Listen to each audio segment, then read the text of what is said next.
अस्सलाम वालेकुम वरहमतुल्लाह। Dear students, जैसा कि आप लोग जानते हैं कि रे ऑप्टिक्स ऑलरेडी हम कंप्लीट कर चुके हैं और लास्ट लेक्चर में हमने वेव ऑप्टिक्स में से भी कुछ छोटी छोटी चीज़ें पढ़ ली थी। वेव फ्रंट हमने पढ़ा था, वेव फ्रंट के टाइप्स हमने पढ़े थे और हाइजेंस प्रिंसिपल की भी स्टेटमेंट वगैरह देख ली थी। तो वहीं से आज हम स्टार्ट करने जा रहे हैं और इंशाल्लाह आज इस लेक्चर में आपका ऑप्टिक्स कंप्लीट हो जाएगा। तो चलिए स्टार्ट करते हैं। ये क्वेश्चन ऑलरेडी आधा हमने डिस्कस कर लिया था। State Huygens principle and explain the laws of reflection and refraction using Huygens principle. Huygens principle मैंने डिफाइन किया था, ये है के लिए। आज हमने ये वाला पार्ट डिस्कस करना है, laws of reflection, laws of refraction कैसे हाइजेंस प्रिंसिपल से एक्सप्लेन कर सकते हैं, राइट। तो चलिए अब हम इनको एक्सप्लेन करते हैं। तो first of all let us right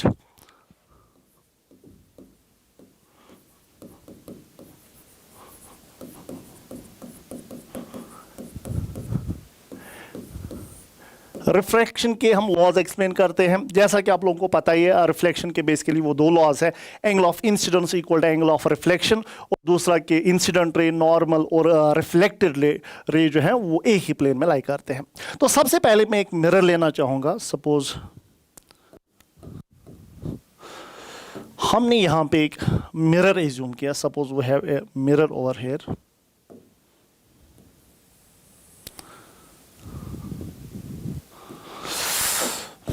तो ये आपका मिरर हो गया। अब हम क्या करवाएंगे, यहां से लाइट रेज इंसिडेंट आएगी या एक वेव फ्रंट हम इंसिडेंट कराएंगे इसके ऊपर।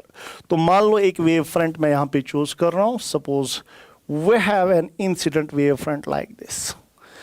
लाइट आ रही है in the form of wave fronts. एक प्लेन वेव फ्रंट मैंने लिया जो कि हमने मिरर के ऊपर इंसिडेंट। और अगर हम देखेंगे, हम ऑलरेडी जानते हैं कि लाइट रेज जो होती हैं वो वेव फ्रंट को नॉर्मल होती हैं।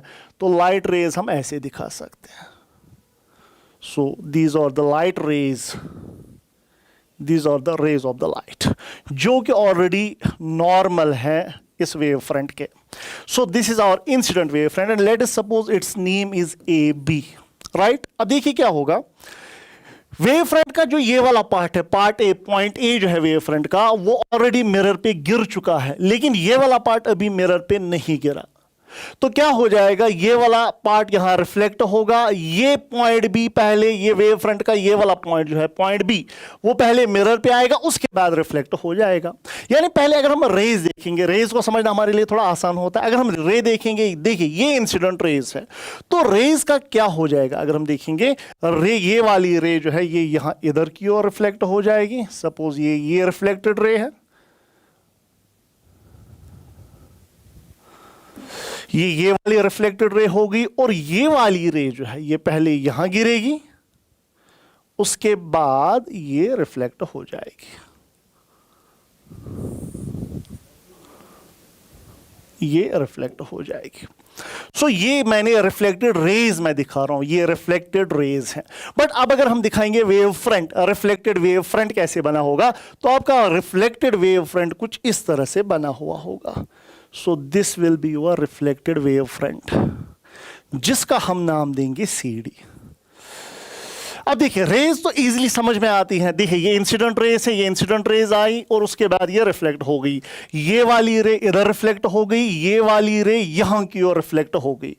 बट अगर हम वेव फ्रंट के हिसाब से देखेंगे, वेव फ्रंट ऐसे आया, ये ऐसे वेव फ्रंट आया, वेव फ्रंट ऐसे आ गया, ये वेव फ्रंट है। उसके बाद ये वाला हिस्सा पहले रिफ्लेक्ट होगा, बी वाला पार्ट पहले यहां आएगा। सो ये ऐसे उठ के यहां इधर की ओर चला जाएगा। So incident wave front reflect होके ये बना। So A B is incident wave front and C D is reflected wave front. अब हमने क्या करना, हमने प्रूव करना angle equal to angle r. तो देखिए कैसे करेंगे, हम ऑलरेडी जानते हैं एंगल ऑफ इंसिडेंस होता है इंसिडेंट रे जो नॉर्मल के साथ एंगल बनाए। सपोज ये आपका नॉर्मल है, यहां इंसिडेंट रे एंगल जो बना रही है, suppose that is angle of incidence i, this is angle of incidence आई।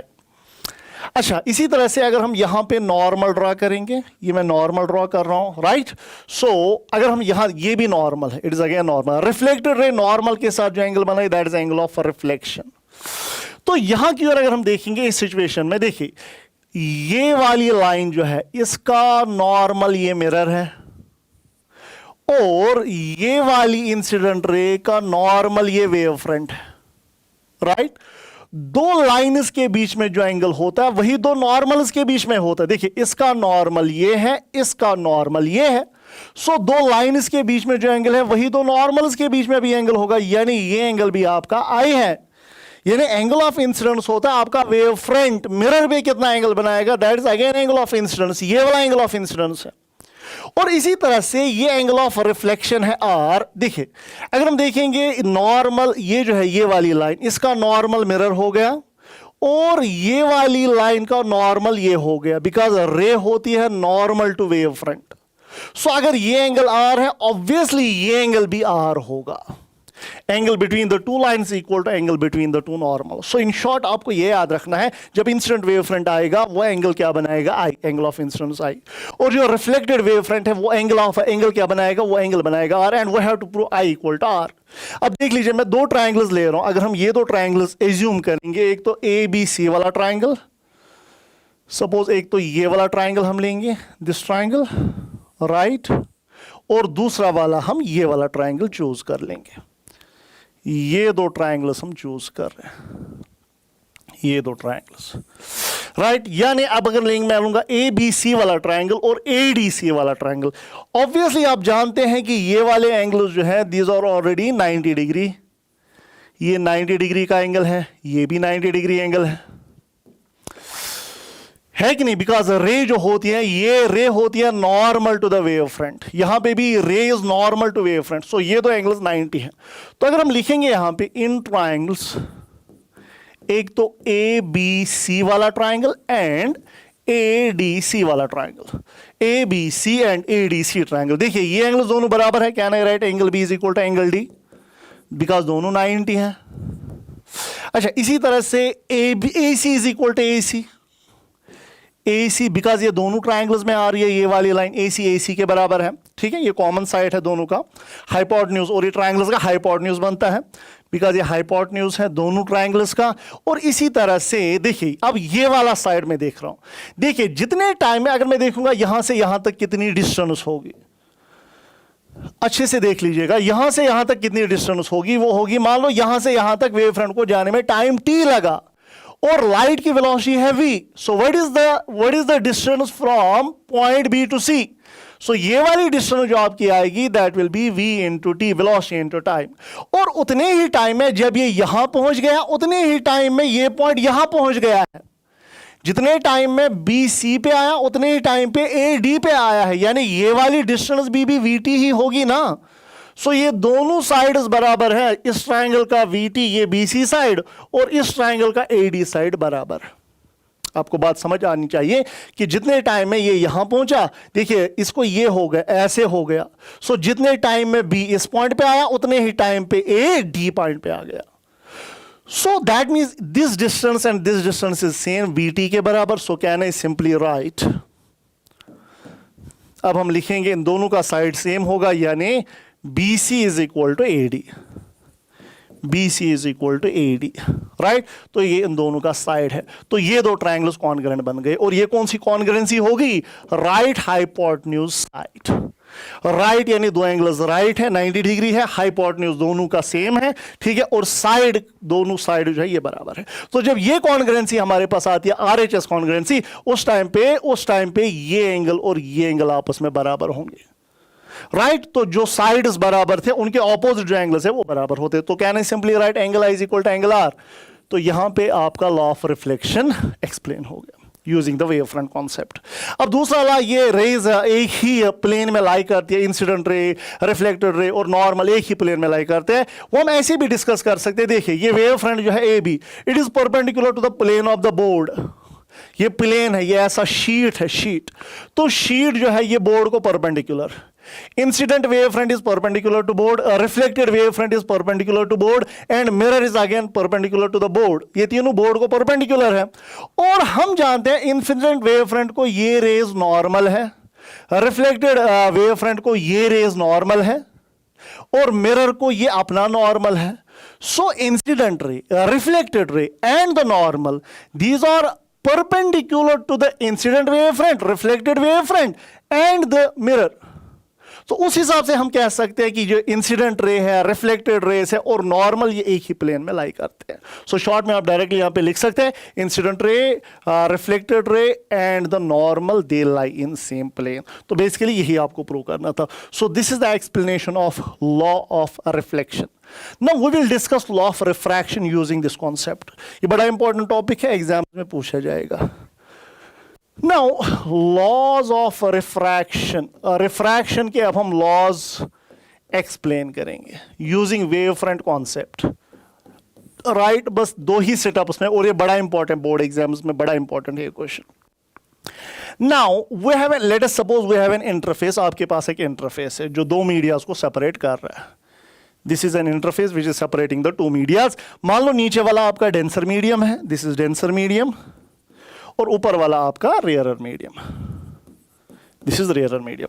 अब देखिए फिर से यहां पे हम इंसिडेंट वेव फ्रंट बनाएंगे, एक इंसिडेंट वेव फ्रंट ये हो गया, राइट, ये इंसिडेंट वेव फ्रंट है। अब अगर हम रेज बनाएंगे, रेज ऐसी बनेगी, एक रे तो ये होगी और दूसरी रे आपकी ये बनेगी। These are the rays which are perpendicular to the wave front, और आपका वेव फ्रंट है A B, incident wave front. अभी रिफ्लेक्शन नहीं होगा, रिफ्रैक्शन होगा। लाइट जाएगी नीचे वाली मीडियम में, तो ये वेव फ्रंट नीचे वाले मीडियम में चला जाएगा।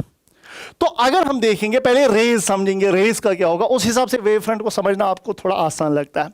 तो अगर हम रेज देखेंगे, देखिए हम ऑलरेडी जानते हैं रेज बेंड होती है। So if this is normal, तो रे बेंड होगी, because it is travelling from rare to denser, it will bend, ठीक है, टुवर्ड्स द नॉर्मल की ओर ये बेंड हो गई। ओके, अब मान लो किसी टाइम पे, सपोज यहां पे ये वाला डेंसर मीडियम है, सपोज ये रेयर है, यहां लाइट की वेलोसिटी है v1, यहां लाइट की वेलोसिटी है v2, ठीक है। अब मान लो जब ये यहां आया होगा, जब जितने टाइम के बाद ये यहां आया,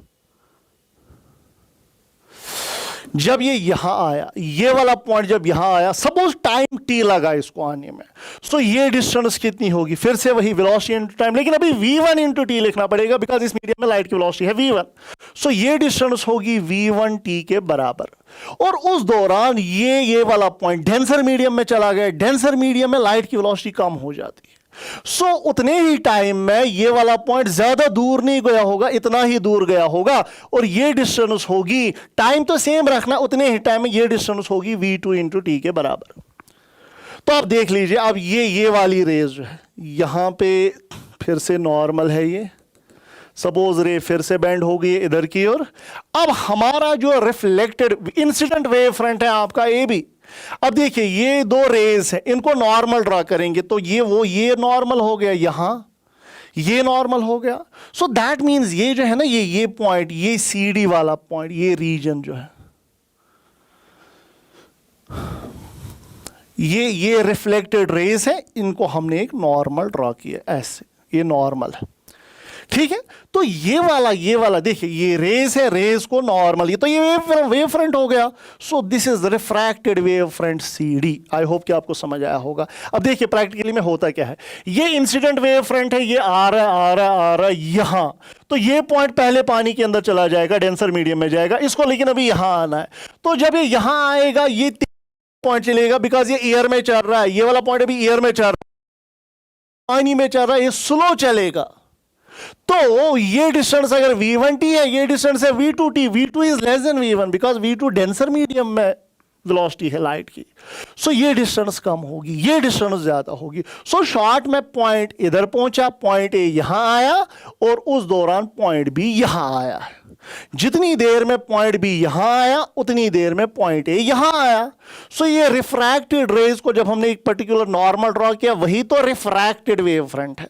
सो A B is incident wave front and C D is refracted wave front. अब देख लीजिए, आप ये जानते हैं this is angle of refraction, obviously ये एंगल ऑफ रिफ्रैक्शन है। अगर ये आर है तो ये भी आर ही होगा, बिकॉज यहां पे भी वही सीन है, angle between the two lines is equal to angle between the two normals. इस डॉटेड लाइन का नॉर्मल ये है और इस लाइन का नॉर्मल ये है। सो ये एंगल जो होगा ये भी वही एंगल होगा। अब हमने क्या करना है, हमने सिनर्स इसके लिए प्रूव करना है, μ1 sin i equal to μ2 sin r के बराबर। अब देख लीजिए, मैं ये दो ट्रायंगल चूज कर रहा हूं, इन दो ट्रायंगल्स को लिखा जाएगा ऐसे। ए बी सी वाला ट्राइंगल हम सबसे पहले लिखेंगे। अच्छा फिर से यहां पे और एक बात, अगर ये एंगल ऑफ इंसिडेंस है i, if this is angle of incidence i, ये भी होगा एंगल ऑफ इंसिडेंस आई। तो इस ट्राइंगल में पहले हम साइन आई निकालेंगे और इस ट्राइंगल में साइन आर निकालेंगे, उनको डिवाइड करना और कुछ भी नहीं करना। सो पहले ये वाला ट्राइंगल हम लेंगे ए बी डी वाला triangle. In triangle A B D what is sine i equal, sin I is perpendicular by hypotenuse, right? So what is perpendicular? V1t. And what is hypotenuse? Hypotenuse is AD. अच्छा अब दूसरा वाला ये वाला triangle हम select करेंगे, ACD वाला triangle. So in triangle ACD, what is sin R equal? Sin R आएगा perpendicular by hypotenuse. So sin R is equal to what is perpendicular? V2t divide by what is hypotenuse, hypotenuse फिर से AD ही है। अब बस इनको divide करते जाए, जब हम इनको डिवाइड करेंगे तो देखिए क्या देखने को मिलेगा, डिवाइड कर लो, dividing first and second. So sine i by sine r जो आपका आया that is simply equal to V1t by AD divide by V2t by AD। AD cancel हो गया, टी कैंसिल हो गया। So sine i by sine r जो आपका आ रहा है that is equal to V1 by V2। और हम जानते हैं कि वेलोसिटीज का रेशियो जो होता है V1 बाई V2 जो होता है वो होता है μ2 बाई μ1 के बराबर, ये ऑलरेडी आप जानते होंगे। सो V1 बाई V2 के बदले लिखेंगे μ2 बाई μ1, तो ये क्या आएगा sine i by sine r that is equal to μ2 by μ1। So यहां पे अगर हम सिंपली लिखेंगे क्या आएगा, μ1 sine i is equal to μ2 sine r. तो बस हो गया स्नेल्स लॉ प्रूव, या आप सिंपली कहेंगे लॉ ऑफ रिफ्रैक्शन प्रूव हो गया। और obviously incident ray, normal and refracted रे वो एक ही प्लेन में यहां पर भी होंगे। तो सिंपल सा कॉन्सेप्ट है, हमने रिफ्रैक्शन एक्सप्लेन किया क्या, वेव फ्रंट्स का सहारा लेके। ये ए बी क्या है, this is incident wave front, और ये सी डी क्या है, it is refracted wave front. ये अगर आई है, ये आर है, इस ट्राइंगल में यूज करेंगे sine i that is perpendicular by hypotenuse, इस ट्राइंगल में यूज करेंगे sine r that is perpendicular by hypotenuse. उनको डिवाइड कर लो, सिंपली आपको मिलेगा sine i by sine r equal to μ2 by V1 by V2, और हम जानते हैं V1 बाई V2 होता है बराबर μ2 बाई μ1 के बराबर। सो V1 बाई V2 के बदले μ2 बाई μ1 लिख लो। So μ1 sine i equal to μ2 sine r. तो यहाँ पे रिफ्रैक्शन का लॉ भी एक्सप्लेन हो गया।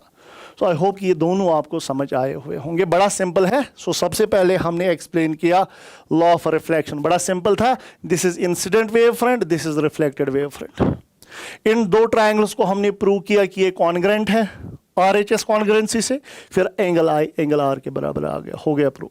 इसी तरह से जो आपका लॉ ऑफ रिफ्रैक्शन है वो हमने कैसे प्रूव किया, ये इंसिडेंट वेव फ्रंट है और ये रिफ्रैक्टेड वेव फ्रंट है आपका, राइट। तो उस टाइम पे फिर ये ट्राइंगल में हमने साइन आई लिया, इस ट्राइंगल में साइन आर लिया, डिवाइड किया, खेल खत्म हो गया। सो आई होप कि आपको समझ आया होगा। तो अगले टॉपिक की ओर हम चलते हैं। नाउ अगला टॉपिक जो बड़ा ही इंपॉर्टेंट और इंटरेस्टिंग है, it is Young's double slit experiment. आपको यंग्स डबल स्लिट एक्सपेरिमेंट बताना क्या है, और उसके बाद हमने बताना है कि how can we find the position of the bright and dark bands की पोजीशन कैसे लिखेंगे, और फ्रिंज विड्थ क्या है ये बताना है। Write down, we have to only write down the expression of the fringe width. ठीक है, तो सबसे पहले यंग्स डबल स्लिट एक्सपेरिमेंट, एक एक्सपेरिमेंट किया गया, इससे ये प्रूव होता है कि light is a wave, right. Because यहां पे हम देखेंगे कि दो लाइट वेव्स आती है, वो सुपर इंपोज हो जाती है, फिर कहीं पे ब्राइट और कहीं पे डार्क बैंड्स बनते हैं। सो ये जो है ना, ये सुपरपोजिशन होना, ये वेव की प्रॉपर्टी है। So from this experiment we conclude that light is a wave. तो देखिए इसमें होता क्या है बेसिकली, तो यहां पे अगर हम देखेंगे, this experiment establishes the wave nature of the light. यहां पे आपको एक सोर्स S होता है, we have a source S over here. यहां पे आपको एक सोर्स होता है, S is a source, source से लाइट निकलेगी, ठीक है, सोर्स लाइट देगा। ये एक मोनोक्रोमैटिक सोर्स होता है, सिंगल वेवलेंथ होती है। ये सोर्स से लाइट आती है, फिर यहाँ पे दो स्लिट्स हमने रखे हुए हैं, this slit is S1 and this slit is S2। Slit S1 और स्लिट S2 से अब वेव्स निकलती है, लाइट वेव्स, बेसिकली वेवलेट्स निकलते हैं, ठीक है। तो यहां से वेव्स निकली, यहां से वेव्स निकली, वो वेव्स ने आपस में सुपरपोजिशन किया, सुपर इंपोज हो गई। तो कहीं पे एक वेव का क्रस्ट और दूसरी वेव का क्रस्ट ओवरलैप हो गया तो वहां पे ब्राइट बैंड बना, और कहीं पे एक वेव का क्रस्ट और दूसरी वेव का ट्रफ ओवरलैप हुआ तो वहां पे डार्क बैंड बन गया। तो हमने क्या ऑब्जर्व किया, हमने ये ऑब्जर्व किया जो सेंटर वाला है, सेंटर पे ये वाली वेव और ये वाली वेव जो आई, इनके बीच में पाथ डिफरेंस 0 है, और पाथ डिफरेंस 0 होने की वजह से फेज डिफरेंस भी ऑब्वियसली 0 हुआ। तो उस टाइम पे यहां पे फेज डिफरेंस जब 0 हुआ, फेज डिफरेंस 0 होने का मतलब ही है कि एक वेव का क्रस्ट और दूसरी वेव का क्रस्ट ओवरलैप हो रहा है। तो दैट मीन्स यहां पे क्या बना, मैक्सिमा बना, ब्राइट बैंड बना। उसके बाद हमने क्या देखा, यहां पे जो वेव्स आई उन्होंने क्या बनाया, उन्होंने डिस्ट्रक्टिव इंटरफेरेंस किया तो वहां पे इंटेंसिटी मिनिमम आई, वहां पे डार्क बैंड बन गया। फिर वैसे फिर यहां पे और एक वेव आई, यहां से और एक वेव आई, फिर से ब्राइट बैंड बना, फिर डार्क बैंड बना, तो alternate bright and dark bands बन गए स्क्रीन पे। सो this is Young's double slit experiment. So Young's double slit experiment में एक सोर्स है एस जो इल्यूमिनेट कर रहा है दो सिंगल सोर्स, दो स्लिट्स को, वहां से जो दो वेव्स निकलती हैं वो आपस में सुपर इंपोज करती हैं। वो वेव्स जब सुपर इंपोज होते हैं, उनका सुपर पोजिशन होता है, तो स्क्रीन जो हमने यहां पे रखा हुआ है, स्क्रीन पे alternate bright and dark bands बनते हैं। सेंटर वाला ब्राइट बनता है, उसके बाद डार्क, फिर ब्राइट, फिर डार्क, ऐसे ही नीचे ही बन जाते हैं। ठीक है, ये ऑलरेडी लिखा हुआ है, आपका नोट भी यहीं पे रेडी है, सारा लिखा हुआ है। S is the monochromatic source of the light which illuminates the slits S1 and S2। ठीक है, and the wave fronts are sent in all direction, wave fronts send होते हैं। ठीक है, सॉलिड आर्क्स रिप्रेजेंट क्रस्ट, ये जो आप दिखा रहे हैं ना, ये आर्क्स, ये सॉलिड आर्क है, फिर ये डॉटेड आर्क है। सॉलिड आर्क रिप्रेजेंट करता है क्रस्ट और डॉटेड आर्क रिप्रेजेंट करता है trough. Right, slit S1 and S2 represent two independent sources. अभी इंडिपेंडेंट सोर्सेस एक्ट कर रहे हैं। Light from these waves in light from these slits, इन स्लिट्स से जो दो वेव्स आती है वो सुपर इंपोज करती हैं, फिर स्क्रीन पे alternate bright and dark bands बनाते हैं। अब देखेंगे कहां पे ब्राइट बैंड्स बनेंगे, कहां पे डार्क बैंड्स बनेंगे। तो देख लीजिए, हम इस सिचुएशन को ऐसे एनालाइज कर सकते हैं। मान लो मैं ये दो स्लिट्स ले रहा हूं, suppose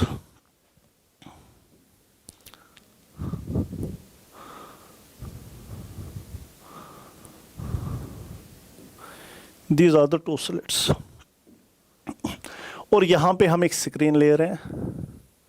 suppose this is a screen over here. दो स्लिट्स के बीच में हम दूरी रखते हैं d, small d। Small d is the distance between the two slits, और स्लिट्स और स्क्रीन के बीच में हम दूरी रखते हैं कैपिटल D। ठीक है, अब देखिए क्या होना है। एक वेव आएगी यहां से, सपोज मैं कोई पॉइंट सिलेक्ट कर रहा हूं, सपोज यहां पे एक पॉइंट मैंने जनरल कोई पॉइंट सेलेक्ट किया स्क्रीन के ऊपर, तो ऑब्वियसली दो वेव्स आएंगी। एक वेव यहां से आएगी इधर, और दूसरी वेव यहां से यहां आएगी।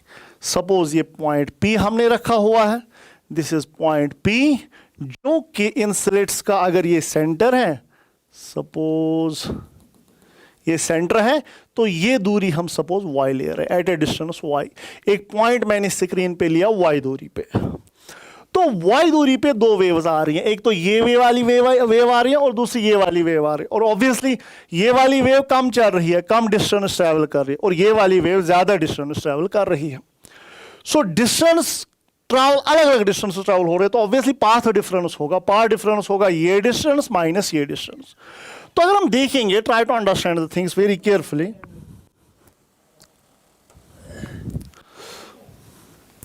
देखिए, अगर हम इस सिचुएशन को थोड़ा ऐसे एनालाइज कर लें, सपोज मेरा ये वाला एंगल थीटा है, ये एंगल थीटा, ये एंगल थीटा है। अब नीचे वाली वेव ज्यादा डिस्टेंस ट्रैवल कर रहे, ऊपर वाली वेव कम डिस्टेंस ट्रैवल कर, तो इनके बीच में पाथ डिफरेंस है। मैं वही पाथ डिफरेंस पैसे निकालूंगा, कितना होगा वो पाथ डिफरेंस। अब देखिए हम क्या कर रहे हैं, मैं यहां से यहां एक परपेंडिकुलर लाइन ड्रॉ कर रहा हूं। I am drawing a perpendicular over here, ये एक परपेंडिकुलर मैंने ड्रॉ किया। ऑब्वियसली ये जो है ना, ये स्मॉल d, एक बात याद रखना, small d is less than capital D। Distance between the slits is very small as compared to this distance, slits and screen distance। उससे क्या होगा, जब ये दूर दूर दिखा, जब ये बहुत नजदीक होंगे, ऑब्वियसली हम कह सकते हैं ये तीन लाइंस आपस में पैरेलल है। ये जो है ना, ये वाली लाइन, ये और ये, हम किसी हद तक कह सकते हैं कि ये पैरेलल है आपस में। तो जब ये पैरेलल हुई, इसका मतलब ये परपेंडिकुलर जो मैंने ड्रॉ किया नीचे वाली लाइन पे, ये ऊपर इस डॉटेड लाइन को भी परपेंडिकुलर होगा। तो ऑब्वियसली अगर ये एंगल थीटा, आप देख लीजिए, इस डॉटेड लाइन का नॉर्मल ये, ठीक है, और इस लाइन का नॉर्मल ये, सो दो लाइन इसके बीच में जो एंगल होगा वही तो नॉर्मल इसके बीच में भी होगा, तो ये एंगल भी थीटा आएगा। सो आई होप कि आपको समझ आया होगा, ये वाला एंगल भी थीटा। अब हमें देखिए ये वाली वेव इतनी चली, ये वाली वेव इतनी चली, आपको नहीं लगता कितना एक्स्ट्रा डिस्टेंस चल रही है ये वेव, ये एक्स्ट्रा डिस्टेंस है और यही पाथ डिफरेंस है, और ये पाथ डिफरेंस किसके बराबर आएगा देख लीजिए, अगर ये d है ये बनेगा d cos थीटा और ये बनेगा d sin theta. So path difference ये वाली चीज है, pd path difference is d sin theta, बस इसी के साथ सारा काम। So can I simply write what is no path difference, जो दो वेव्स आई, एक वाली वेव ये आई दूसरी वाली वेव ये आई, इनके बीच में पाथ डिफरेंस कितना है। सो पहले यहां पे मैं लिखूंगा position of bright and dark bands, position of bright and dark bands, bright और डार्क बैंड्स की पोजीशंस यहां पे दिखाएंगे कहां कहां बनेंगे। सो पाथ डिफरेंस किसके बराबर होगा, अब आप ही बताओ, d sin थीटा, ये आपको याद अब रखना पड़ेगा। और हम जानते हैं कि वही ब्राइट बैंड्स बनते हैं जहां पाथ डिफरेंस होता है n लैम्डा के बराबर। सो फॉर ब्राइट बैंड्स मैं यहां पे लिख रहा हूं, फॉर ब्राइट बैंड्स, अगर हम ब्राइट बैंड्स की बात करेंगे तो पाथ डिफरेंस जो आपके पास ये आ रहा है d sin थीटा जो आ रहा है, ठीक है। सो पाथ डिफरेंस जो है it is d sin theta होता है बराबर n लैम्डा के। अब देखिए चूंकि ये एंगल स्मॉल है, हम अगर एंगल स्मॉल ले रहे हैं बिकॉज ये स्लिट्स सेपरेशन बहुत स्मॉल है, सो जब ये एंगल स्मॉल होगा I can simply write d sin theta के बदले d थीटा या d tan थीटा भी लिख सकते हैं। So can I simply write it is d tan theta, so that is equal to n lambda. अब आप ही बताओ ये वाला ट्राइंगल हम लेंगे, ये वाला triangle, what is tan theta equal to perpendicular by base, perpendicular is y and base is d। So tan theta के बदले हम लिखेंगे परपेंडिकुलर, ये वाला ट्राइंगल हम ले रहे हैं, ये वाला ट्राइंगल। अब चीज को अच्छे से अंडरस्टैंड कर लो तब जाके आसान हो जाएगा। ये वाला ट्राइंगल मैंने लिया तो बताइए tan थीटा क्या आएगा, परपेंडिकुलर बाय बेस यानी y by d। So can I simply write here, so d, so tan theta के बदले अब आएगा y by d, so this comes equal to n lambda. So y gives the position of the bright bands यानी n lambda d by d। So this is the position of the bright bands on the screen, this is position of bright bands on the screen. ये आपको देगा यानी bright bands कहां कहां बनेंगे, position of bright bands, position of bright bands ये होंगे। तो पहला वाला जो आपका होगा वो सेंट्रल बैंड होता है, सेंट्रल बैंड आपका होता है। पहले या अगर पहले फिलहाल मैं लिख रहा हूं this is the position of bright bands. इसी तरह से डार्क बैंड्स वहां बनते हैं जहां पाथ डिफरेंस होता है odd multiple of half the wavelength. जिस तरह से मैंने ब्राइट बैंड्स के लिए लिखा path difference is n lambda, तो डार्क बैंड्स के लिए हम लिखते हैं, डार्क बैंड्स के लिए हम लिख लेते हैं क्या, पाथ डिफरेंस यानी d sin theta is equal to 2n minus 1 into lambda by 2, odd multiple of the wavelength, ये आप लोगों को पता होगा। तो फिर से यहां पे यही कहानी होगी, d और sin थीटा के बदले tan थीटा और tan थीटा के बदले y by d, so y by d, so this comes equal to 2n minus 1 into lambda by 2। So y किसके बराबर आएगा, 2n minus 1 into lambda d by 2d. So this is the formula for the position of dark bands. So centre से कहां कहां dark bands बनेंगे ये आपको position देंगे डार्क बैंड्स की। अब आप ही बताओ सेंटर पे पहला वाला कौन सा होता है, सेंट्रल ब्राइट बैंड होता है। फर्स्ट ब्राइट बैंड कहां बनेगा, n का वैल्यू 1 डालो। सेकंड ब्राइट बैंड कहां बनेगा, n का वैल्यू 2 डालो। थर्ड ब्राइट बैंड कहां बनेगा, n का वैल्यू 3 डालो। और इसी तरह से पहला डार्क बैंड कहां बनेगा, n का वैल्यू 1 डालो। तो अगर हम यहां लिखेंगे सेंटर वाला तो सेंट्रल ब्राइट बैंड है ही, n के बदले 0 डालेंगे, सो सेंटर वाला सेंट्रल ब्राइट बैंड बनेगा। तो यहां पे अगर हम लिखेंगे ब्राइट बैंड्स के लिए, ब्राइट बैंड्स हमें पता अब ना हो, यहां ऐसे में लिखूंगा ब्राइट बैंड्स जो है, ब्राइट बैंड्स के लिए हमने अभी अभी लिखा ब्राइट बैंड लोकेशन क्या है, y equal to n lambda d by d। So पता पहला ब्राइट बैंड अब सेंटर वाला तो है ही, उसके बाद फर्स्ट ब्राइट बैंड कहां बनेगा, n के बदले 1 डालो, लैम्डा d बाई d, ये पहला ब्राइट बैंड है। दूसरा ब्राइट बैंड कहां बनेगा, शाबाश, n के बदले 2 डालेंगे, 2 lambda d by d, 2 lambda d by d and so on, ये कंटिन्यू चलेगा। these are the position of the bright bands and obviously for dark bands कहां बन रहे थे, उनके लिए हमने अभी अभी देखा कि position of dark bands is 2n minus 1 into lambda d by 2d। सो पहला डार्क बैंड कहां बनेगा, n के बदले 1 डालो, 2 1 2 minus 1 lambda d by 2d। दूसरा दूसरा डार्क बैंड कहां बनेगा, n के बदले 2 डालो, ये आएगा 3 lambda D by 2d. So this will give you the position of what, dark bands. अब हमारे पास एक चीज होती है जिसको हम कहते हैं फ्रिंज विड्थ. फ्रिंज विड्थ होती है distance between the two consecutive bright bands और डार्क बैंड्स. तो अगर हम फ्रिंज विड्थ यहां डिफाइन करना चाहेंगे, fringe width distance between two consecutive bright bands और डार्क बैंड्स, दो कॉन्जिकेटिव ब्राइट या डार्क बैंड्स के बीच में जो दूरी होती है उसको कहते हैं फ्रिंज विड्थ.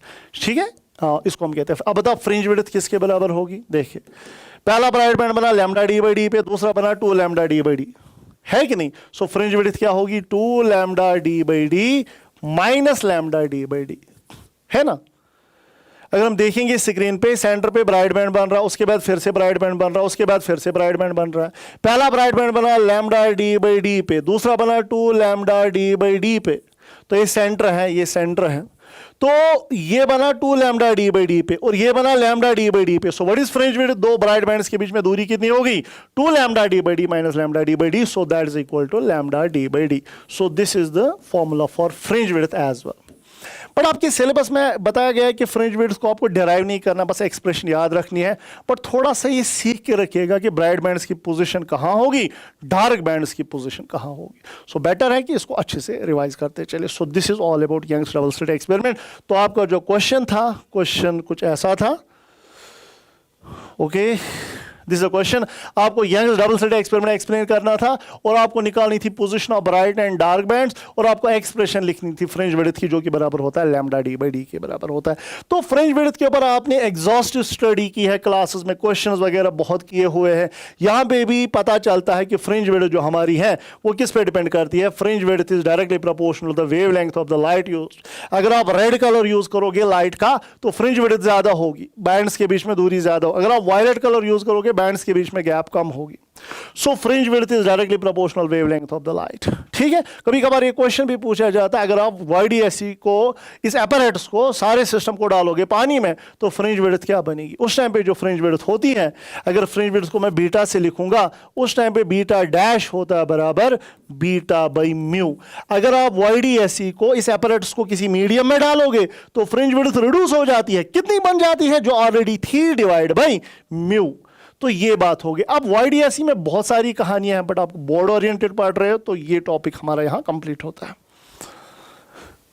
नाउ इसके बाद हमारा एक आखिरी टॉपिक हमारा आ रहा है, दैट इज कॉल्ड डाइफ्रैक्शन या डिफ्रैक्शन भी इसको हम पढ़ते हैं. What is diffraction of light, explain diffraction due to single slit, what is width of central maxima. तो चीजों को अच्छे से अंडरस्टैंड करते चले. डिफ्रैक्शन बेसिकली होता है लाइट का बेंड होना. I repeat, diffraction is bending of light, light का बेंड होना. कहां बेंड होगी, वहां बेंड होगी जब या तो लाइट के आगे कोई ओब्स्टैकल होगा, रुकावट होगी, या लाइट के आगे स्लिट होगा, स्लिट जहां से लाइट पास होगी. जब लाइट टकराती है किसी ओब्स्टैकल के साथ वहां भी लाइट बेंड होती है, और जब लाइट जाती है किसी स्लिट के थ्रू वहां भी लाइट बेंड होती है और चली जाती है शैडो रीजन में, डार्क रीजन में. इसी को कहते हैं डिफ्रैक्शन. मैं समझाऊंगा यहां पे, पहले डेफिनेशन देखेंगे. The phenomena of bending of light around the corners of an obstacle और an aperture into the shadow region, it is called as diffraction of the light. चलिए इसको अच्छे से समझने की कोशिश करते हैं पहले. तो देखिए क्या होना है. मान लो आपके पास ये चीज जो है, लेट अस सपोज ये मैं एक कॉइन ले रहा हूं, सपोज ये कॉइन समझो है, एक कॉइन है आपके पास, ये ऑब्स्टैकल है, रुकावट है लाइट के लिए. अब देखिए मान लो यहां पे लाइट का सोर्स है, मुझे पता जब लाइट यहां जाएगी क्या ये डायरेक्टली पास होगी, नो, तो ये ब्लॉक हो जाएगी. लाइट जब यहां से जाएगी ये पास होगी, नहीं, ब्लॉक होगी. लाइट जब यहां जाएगी क्या ये पास होगी, नहीं, ब्लॉक होगी. उसके बाद हमने क्या किया, मान लो यहां पर एक स्क्रीन रखा गया है. उसके बाद अगर हम देखेंगे फिर इस हिसाब से ये शैडो रीजन बनेगा. ऑब्वियसली इस हिसाब से यहां तक ये चीज जो है ये शैडो रीजन बन जाएगा. ठीक है, यहां तो लाइट नहीं जा रही है, या थोड़ा ऊपर भी, यहां तक भी हम दिखा सकते हैं, ये शैडो रीजन बनेगा। तो लेकिन हो क्या रहा है, ये शैडो रीजन है, SHADOW, ये ब्लॉक करेगा लाइट को, तो ये शैडो रीजन है। तो क्या हो रहा है, जब लाइट टकराती है इस पेरिफ्री, इस कॉइन की पेरिफ्री को जब लाइट टकराती है वो बेंड हो जाती है और वो शैडो रीजन में एंटर करती है, इसी को कहते हैं डिफ्रैक्शन। तो यहां पे लाइट क्या हो, लाइट को ऐसे जाना था ना, लेकिन लाइट बेंड होके इधर चली आती है, लाइट बेंड होके इधर चली आती है, किस रीजन में आती है, शैडो रीजन में। ऑब्वियसली यहां से भी लाइट चली जाएगी, लेकिन कॉर्नर्स को जब लाइट छूती है, इस कॉइन के कॉर्नर्स को, पेरिफ्री को लाइट जब छूती है वो बेंड हो जाती है और शैडो रीजन में दाखिल हो जाती है, इसको हम कहते हैं डिफ्रैक्शन। या तो ये कहो, ये यहां पर हमारा क्या था, ये ऑब्स्टैकल था, ये रुकावट थी, ठीक है। बट अब अगर हम स्लिट लेंगे, मान लो आपके पास ये एक स्लिट है, suppose this is a slit over here, और ये स्क्रीन है। अब सपोज लाइट ऐसे आ रही है, समझो लाइट ऐसे आ रही है, तो मुझे बता, जो लाइट यहां से जाएगी क्या वो ब्लॉक हो जाएगी? नहीं, वो तो डायरेक्टली पास होगी, वो स्क्रीन पे गिरेगी। तो ये स्क्रीन है, लाइट यहां से यहां चली जाएगी, तो ये तो सिंपली हमने सीख लिया, लाइट यहां जाएगी, तो यहां शैडो रीजन ये होगा, ये डार्क रीजन होगा, डार्क रीजन होगा, ये डार्क रीजन होगा, ठीक है। लेकिन जब लाइट इस स्लिट को छूती है वो बेंड हो जाती है, डार्क रीजन में या शैडो रीजन में हम कह सकते हैं एंटर करती है। सो लाइट जो है ये यहां कॉर्नर्स को जब छूती है ये डार्क रीजन में चली जाती है, ठीक है। डार्क बेंड होती है, लाइट का बेंड होना। एपर्चर या जो ऑब्स्टैकल था वहां पे लाइट ऐसे बेंड होती थी, ऐसे, लेकिन स्लिट में लाइट ऐसे बेंड हो गई। सो यहां को लाइट ऐसे बेंड होगी, यहां लाइट ऐसे बेंड होगी, यहां भी लाइट डार्क रीजन के अंदर चली गई, यहां भी लाइट डार्क रीजन के अंदर चली गई। It is called as diffraction of the light. तो यहां पे भी हमने फिर क्या देखा, यूजुअली अगर हम इस स्लिट का खेल देखेंगे, यहां ऑब्वियसली ब्राइटनेस होगी, ज्यादा ब्राइटनेस होगी, फिर वहां शैडो रीजन में, ऊपर वाले रीजन में भी alternate bright and dark bands बन जाते हैं। कैसे, वो यहां पे समझेंगे। लेकिन एक पॉइंट मैं आपको बताना चाह रहा हूं कि जो आपके पास ये जो डायग्राम आप देख रहे हैं, यहां पे भी बराबर ऐसा ही हो रहा है। एक स्लिट है, यहां दो स्लिट्स नहीं है, एक ही स्लिट है, और लाइट जब आती है वो यहां स्क्रीन पे गिरती है, तो यहां भी डार्क और ब्राइट बैंड्स बन जाते हैं, ठीक है। अब आप कहेंगे YDAC में तो दो लाइट्स आ रही थी, उनका सुपरपोजिशन हो रहा था, दो स्लिट से लाइट्स आ रही थी, यहां तो एक ही स्लिट है। लेकिन हम क्या समझते हैं, हम समझते हैं ये जो यहां से यहां तक ये जगह है, ये जो आपका स्लिट है, अब ये मैं एक्सप्लेन कर रहा हूं diffraction due to single slit. पहले बात को समझिए, ये एक स्लिट है, यहां पे लाइट का सोर्स है, हमने यहां पे क्या किया, एक लेंस लगाया ताकि हम पैरेलल वेव फ्रंट बनाने की कोशिश करेंगे। तो लाइट रे जब ये फोकस पे रखा गया था, ये फोकस पे है, ये सोर्स फोकस पे है, फोकस से पे एक सोर्स हमने रखा, लाइट आएगी, वो पैरेलल आएगी, उसके बाद यहां स्लिट से पास हो जाएगी। ये स्लिट पे अगर हम वेव फ्रंट बनाएंगे वो ये प्लेन वेव फ्रंट होगा, this is the plane wave front, ये plane wave front. So plane wave front आ गया। उसके बाद क्या होना है, मैं यहां ये पॉइंट आपको मेंशन करवा रहा हूं कि अब यहां पे भी स्क्रीन पे फिर से ब्राइट और डार्क बैंड्स बनते हैं। अब आप सोचेंगे सर ये लेंस किस काम का है, ये लेंस मान लो ये वाली रे इधर जाती है, उनको कन्वर्ज कराने, स्क्रीन पे कन्वर्ज कराने के लिए, लाइट यहां वहां ना जाए, sharp bright and dark bands बन जाए, उसके लिए और एक लेंस हमने यहां पे रखा हुआ है। तो यहां ये वाला वेव फ्रंट, अब जो है ये वेव फ्रंट जो है, इसका मैं पॉइंट्स, इसको हम समझते हैं कि ये प्लेन वेव फ्रंट का हर एक पॉइंट एक्ट करता है सोर्स। तो यहां पे बहुत सारे सोर्सेस हैं, यहां बहुत सारे स्लिट्स आप एज्यूम कर सकते हैं, बहुत सारे सोर्सेस हैं। तो उन स्लिट से सेकेंडरी वेवलेट्स जो निकलेंगे वो सुपर इंपोज हो जाते हैं और स्क्रीन पे ब्राइट और डार्क बैंड्स बनाते हैं। सो डिफ्रैक्शन में किन का सुपरपोजिशन होता है, सेकेंडरी वेवलेट्स का होता है। ये वेव फ्रंट जो है, इसका हर एक पॉइंट हम एज्यूम करते हैं कि एक सोर्स है, तो वहां से फिर जो आते हैं, जो वेवलेट्स ऐसे बनते हैं, वो वेवलेट्स आगे पहुंच के सुपर इंपोज करते हैं, फिर स्क्रीन पे ब्राइट और डार्क बैंड्स बनाते हैं। तो ये कहानी होगी। अब हमने क्या करना, आप देख लीजिए यहां पे लिखा गया है, a plane wave front is made incident on AB पे हमने एक प्लेन वेव फ्रंट लाया, every point of its acts as a source, इसका हर एक पॉइंट एक्ट करेगा source for secondary wavelets. These wavelets superimpose and produce dark and bright bands on the screen। ये wavelets का सुपरपोजिशन होता है, वो ब्राइट और डार्क बैंड्स बनाते हैं, ठीक है। तो ये कहानी हो गई।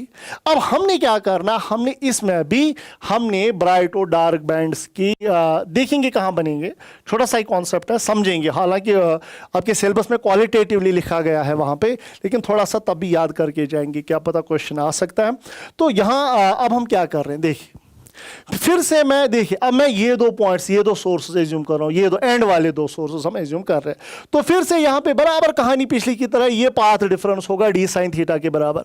अगर ये डिस्टेंस डी है, अगर ये आप ये दो सोर्सेज ले रहे हैं, एंड वाले दो सोर्स, इनके बीच में पाथ डिफरेंस फिर से क्या आएगा, डी साइन थीटा, जैसा कि हमने अभी अभी पढ़ा था। Path difference is again D sine theta. So path difference जो हमारा आएगा, path difference that is equal to D sine theta, right. अब देखिए जहां जहां, अब हमने फिर से स्क्रीन पे एक पॉइंट लिया जो कि y की दूरी पे हमने एज्यूम किया हुआ है। सो स्क्रीन पे हमने फिर से और एक पॉइंट ले लिया सेंटर से y की दूरी पे। तो उस जगह यहां पे भी सेंटर पे ब्राइट बैंड बनता है, ऑब्वियसली सेंटर पे ब्राइट बैंड बनेगा।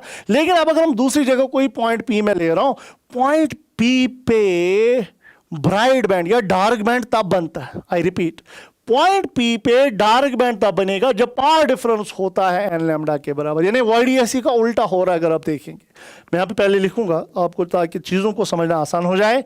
फॉर किन के लिए डार्क बैंड्स के लिए, अभी डार्क बैंड्स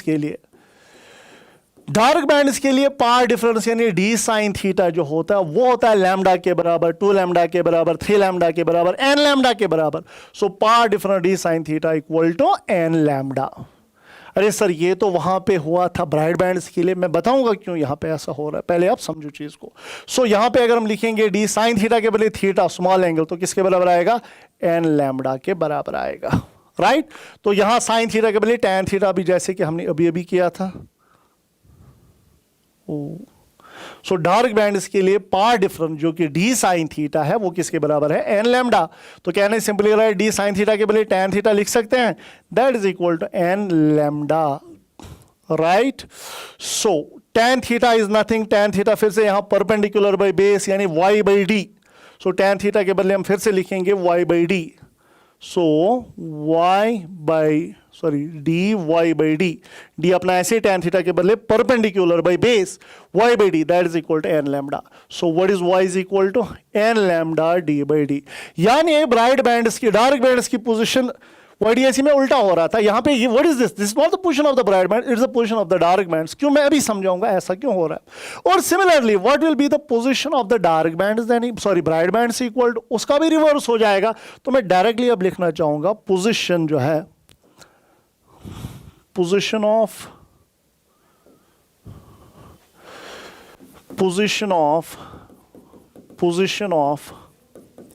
डार्क बैंड्स की पोजीशन हमारे पास क्या आई, पोजीशन ऑफ डार्क बैंड्स हमारे पास आई y is equal to N lambda D by D, and position of bright band जो आएगा,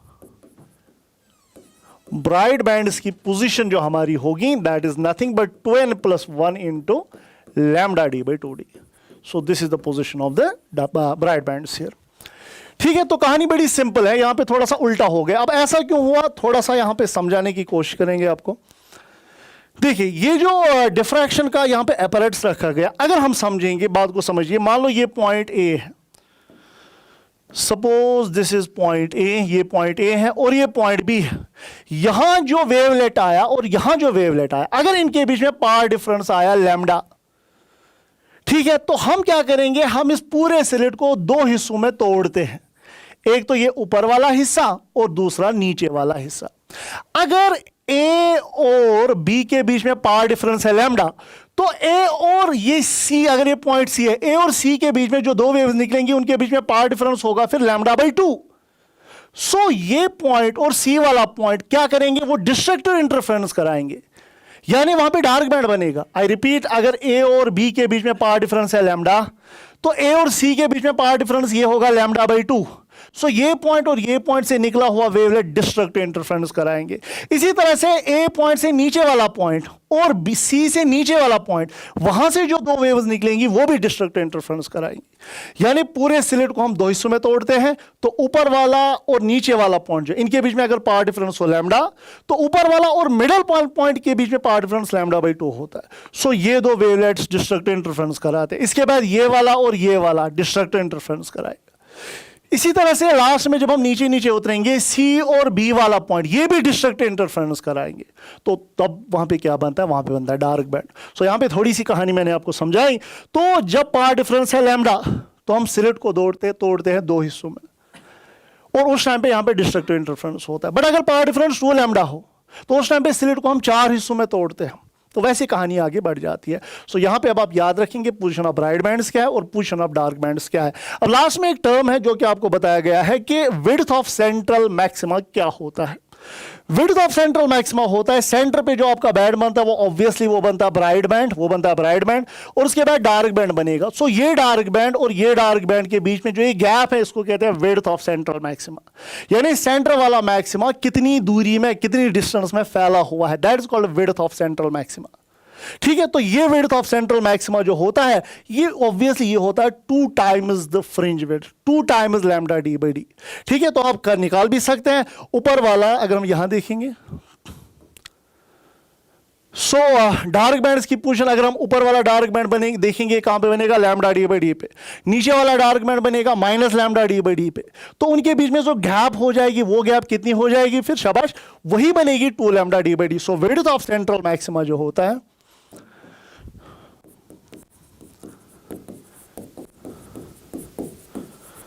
width of central maxima, it is the distance between 2 dark bands on either side of central maxima, central maximum। तो इसको हम कहते हैं width, और width of central maxima किसके बराबर होता है, अगर हम सिंपली देखेंगे ये आपका ब्राइट बैंड था, सेंटर वाला मैक्सिमा था, ये डार्क बैंड और ये डार्क के बैंड के बीच में फिर दूरी कितनी आएगी, ऊपर से होगा लैम्डा डी बाई डी, नीचे होगा लैम्डा डी बाई डी, तो टोटल डिस्टेंस हो जाएगी 2 lambda D by D. So 2 lambda D by D, obviously this is 2 times the fringe width. तो ये हो गया आपका डिफ्रैक्शन कंप्लीट। सो डिफ्रैक्शन में हमने क्या सीखा, एक पॉइंट जल्दी जल्दी समझाएंगे। डिफ्रैक्शन में क्या होता है, डिफ्रैक्शन में लाइट बेंड होती है। ठीक है, अगर आपका एपर्चर होगा तो लाइट बेंड मैंने सिखा है कैसे बेंड होती है, सॉरी अगर आपका ऑब्स्टेकल होगा लाइट कैसे बेंड होती है, अगर स्लिट होगा लाइट कैसे बेंड होती है, और शेडो रीजन में या डार्क रीजन कैसे एंटर करती है, that is called diffraction. And this is the apparatus for sorry ये आपकी डायग्राम है, सिंगल स्लिट जो डिफ्रैक्शन है यहाँ पे एक्सप्लेन किया गया, और मैंने सिखाया कैसे जहां पे पहले डार्क बनते थे वहां ब्राइट बनेंगी, कैसे ऐसा होता है। सो this is all about diffraction of the light. Now अब एक आखिरी टॉपिक हमारा बचता है, उसी के साथ आपका ऑप्टिक सारा कंप्लीट होता है। तो सिंपल सा एक छोटा सा टॉपिक है, मैंने लास्ट में रखा था, ये थ्योरेटिकल टॉपिक है, what are coherent sources of the light. 2 sources को हम कब कोहेरेंट कहते हैं, ऐसे सोर्सेज को कोहेरेंट कहा जाता है जो लाइट इमिट करते हैं, जिन लाइट्स की वेवलेंथ या हम कहेंगे फ्रीक्वेंसी सेम होगी, है ना। अगर ये सोर्स S1 है, ये सोर्स S2 है, यहां से जो लाइट निकली और यहां से जो लाइट निकली, अगर इन 2 वेव्स का सिमिलर सब कुछ है, इनकी वेवलेंथ सेम है, फ्रीक्वेंसी सेम है, और अगर इन 2 वेव्स के बीच में या तो 0 फेज डिफरेंस है, या तो फेज डिफरेंस या तो 0 है फेज डिफरेंस, या तो कुछ फेज डिफरेंस होगा और वो कांस्टेंट रहेगा थ्रू आउट, वो कांस्टेंट थ्रू आउट रहेगा, उन 2 सोर्सेज को तब हम कहते हैं coherent sources. So what are coherent sources, ऐसे सोर्सेज जो लाइट इमिट करेंगे, जिनकी वेवलेंथ फ्रीक्वेंसी सेम होगी और जिनके बीच में या तो फेज डिफरेंस 0 होगा या तो कांस्टेंट होगा, ऐसे सोर्स को हम कहते हैं कोहेरेंट सोर्स। और 2 इंडिपेंडेंट सोर्सेज यूजुअली कोहेरेंट नहीं हो सकते हैं। ठीक है, तो कोहेरेंट सोर्स हम फिर कैसे बनाते हैं, जैसे कि अभी अभी हमने देखा, हम एक सिंगल सोर्स लाते हैं, फिर 2 स्लिट्स रखते हैं, यहां से लाइट निकलेगी, यहां से लाइट निकलेगी, ये 2 स्लिट्स, ये 2 सोर्सेस एक ही सोर्स से बने हैं। सो जब 2 सोर्सेस एक ही सोर्स से डिराइव किए गए हो, वो कोहेरेंट हमारे हो सकते हैं। So this is all about coherent sources. और उसके बाद ये कहा गया what are the conditions for sustained interference of light. Sustained interference का मतलब क्या है, पहले वो समझेंगे।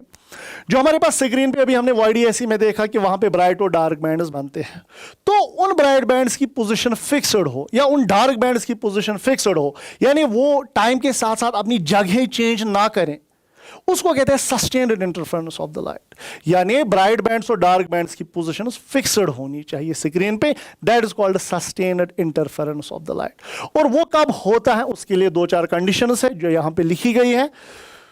So the sources must be coherent. ये जो दो सोर्सेज हैं, कब सस्टेन इंटरफेरेंस होगा? जब डबल स्लिट हम देखेंगे, वहां पे जो दो वेव्स आ रही दो स्लिट से, तो वो दो कोहेरेंट होनी चाहिए, दो सोर्सेज कोहेरेंट होनी चाहिए। ठीक है, पॉइंट नंबर 1।